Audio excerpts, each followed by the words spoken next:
അലീന എന്റെ വീട്ടിൽ നിന്ന് മാറി താമസിക്കാൻ തീരുമാനിച്ചതറിഞ്ഞില്ലേ? എങ്ങോട്ട്? അലീന ഇത്രയും കാലം പെറ്റ തള്ളയുടെ കൂടെ വന്ന് ജീവിച്ചു. അവക്ക് നീതി കിട്ടിയില്ല. ഇനി തന്തയുടെ കൂടെ പോയി ജീവിക്കട്ടെ. അവിടെ നീതി കിട്ടുമോ ഇല്ലെന്ന് അറിയണമല്ലോ. ബാലേട്ടൻ പറയുന്നൊന്നും എനിക്ക് മനസ്സിലാകുന്നില്ല.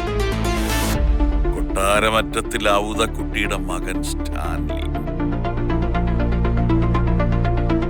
ഇനിയാണ് നമ്മൾ ഭൂതത്തിന്റെ ഉത്ഭവസ്ഥാനത്തേക്ക് പോകുന്നത്. പുനലൂർക്ക്.